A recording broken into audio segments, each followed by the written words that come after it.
পোশাক পরে পুলিশ সেজে মহাসড়কে চাঁদাবাজি করছেন এক ব্যক্তি। নকলি পুলিশের নাম নাইম হাসান। তিনি কিশোরগঞ্জের ভৈরবের কটিয়াদি হাইওয়ে পুলিশ প্রদর্শক মারগুব তৌহিদের ভাগিনা। তার বিরুদ্ধে চেকপোস্টে আটকে রেখে মারধরের অভিযোগও করেছেন চালকরা।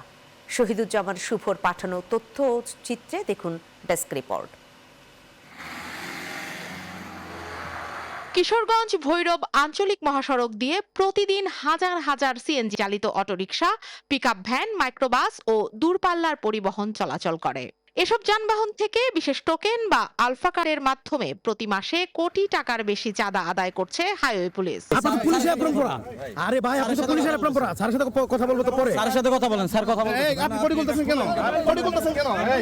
সিএনজি অটোরিকশার জন্য 500 এবং পিকআপ ভ্যান সহ অন্যান্য পরিবহনের জন্য 1000 টাকা চাঁদা নেওয়া হচ্ছে।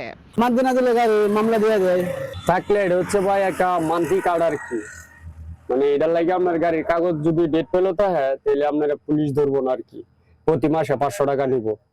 অভিযোগ উঠেছে কটিয়াদি হাইওয়ে পুলিশের পরিদর্শক মারগুব তৌহিদ এই চাঁদাবাজির জন্য তার ভাগ্নে নাইম হাসানকে নিয়োগ দিয়েছেন। পুলিশের ভেস্ট পরা অবস্থায় চেকপোস্টে থাকা নাইমের বিরুদ্ধে চালকদের মারধরেরও অভিযোগ করেছেন স্থানীয় দুই চালক। নাইম এটা কিনেছে আমারে মাইর দুটা করছে নাইমে ওসির বাইক নাই গাড়ির মানজি করে টিয়া পয়সা হইল লইয়া মামুরতে যায়। অভিযোগ অস্বীকার করে নাইমকে স্বেচ্ছাসেবক বলে দাবি করেছেন পরিদর্শক মারগুব তৌহিদ।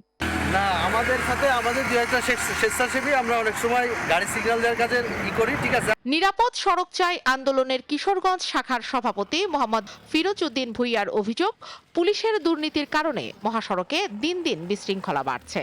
কোনো কর্তৃপক্ষ আপনার টোকেনের মাধ্যমে আপনার এই অবৈধ কাগজপত্র সহকারে গ্রহণ করে এবং যারা অবৈধভাবে গাড়ি চালাচ্ছে তাদেরকে চলাচল করার সুযোগ করে দিচ্ছে। হাইওয়ে পুলিশ সদর দপ্তরের ডিআইজি ইমতিয়াজ আহমেদ ফোনে জানিয়েছেন, যে কোনো অনিয়মের প্রমাণ পেলে কঠোর আইনি ব্যবস্থা নেওয়া হবে। হাইওয়েতে আমরা একেবারে জিরো টলারেন্স যেহেতু থাকি, কোনরকম করাপশন নজরে আসলে সেটা আমরা সর্বোচ্চ ব্যবস্থা নেই।